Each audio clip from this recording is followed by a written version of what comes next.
अगर मैं तुम्हें कहूँ कि हमारे बॉडी का हर सेल एक टाइम टेबल फॉलो करता है और वो टाइम टेबल बिगड़ जाए तो कैंसर जैसी बीमार भी हो सकती है।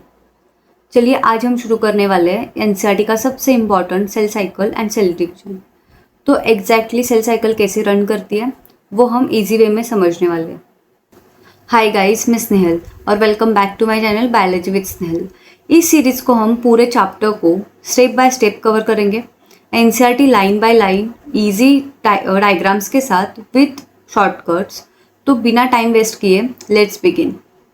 सबसे पहले एक simple question, cell cycle exactly क्या होता है? मैं आपको डेफिनेशन क्लियर करती हूँ एनसीईआरटी का। Cell cycle is a sequence of events by which a cell duplicates its genome, synthesizes the other constituents of cell and eventually divides into two daughter cells.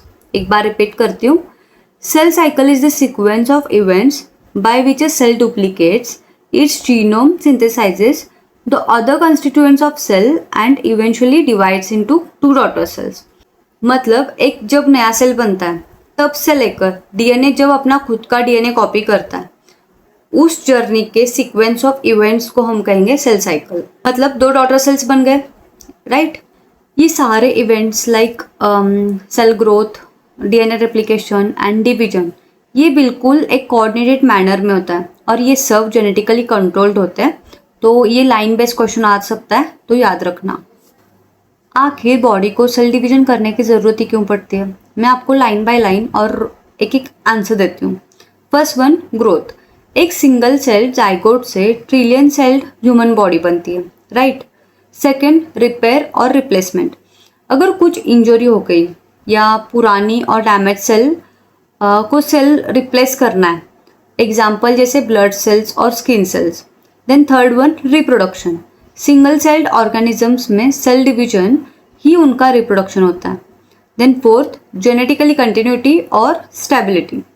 ये accurate DNA कॉपिंग ensure करता है, जिसे parent cell के trades daughter cells में exact पास होते हैं और chromosome number भी कांस्टेंट रहता है।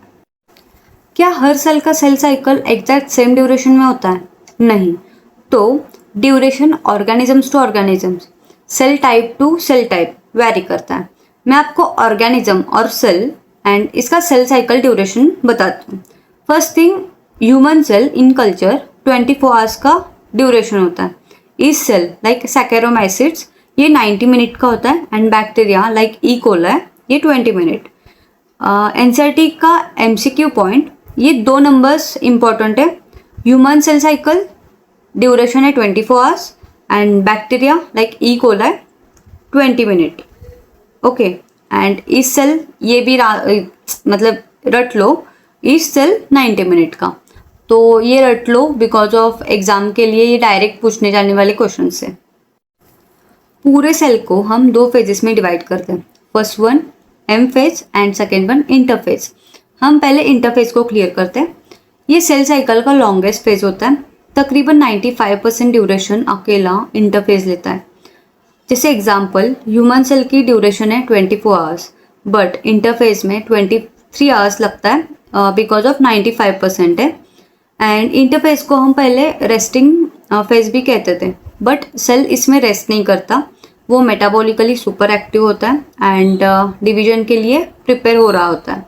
इसमें सेल 3 काम करता है। First one, cell continue grow करता है। सेकेंड, डीएनए रेप्लिकेशन होती है, मतलब exactly copy. And third one, cell division की प्रिपरेशन।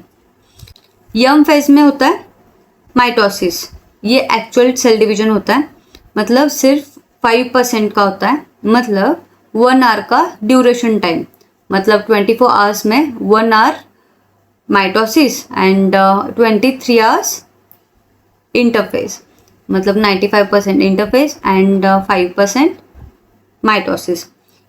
इसमें दो चीज़ें होती है, कैरियोकाइनेसिस एंड साइटोकाइनेसिस। कैरियोकाइनेसिस में होता है न्यूक्लियस मतलब कैरियन, एंड काइनेसिस मतलब डिवीजन, न्यूक्लियस की डिवीजन। एंड साइटोकाइनेसिस मतलब साइटो यानी साइटोप्लाज्म, काइनेसिस मतलब डिवीजन, मतलब साइटोप्लाज्म की डिवीजन, साइटोप्लाज्म की डिवीजन। इंटरफेस को डिटेल में समझने के लिए हम 3 पार्ट्स में बांटते हैं। फर्स्ट वन, गैप 1 मतलब G1 फेज। इसमें मैक्सिमम सेल ग्रोथ और ऑर्गेनेलिज डबल होते हैं। देन सिंथेसिस फेज मतलब S phase, actual DNA replication होता है, मतलब एग्जैक्टली सेम कॉपी 2C का 4C। देन गैप 2 मतलब G2 फेज, इसमें प्रोटीन सिंथेसिस एंड माइटोसिस को प्रिपेयर कर रहा होता है।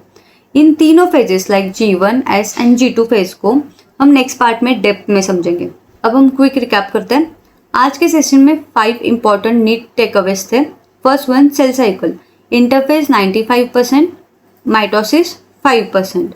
ह्यूमन सेल में 24 आवर्स ड्यूरेशन होता है, इसमें इंटरफेज में 23 आवर्स एंड माइटोसिस में 1 आवर।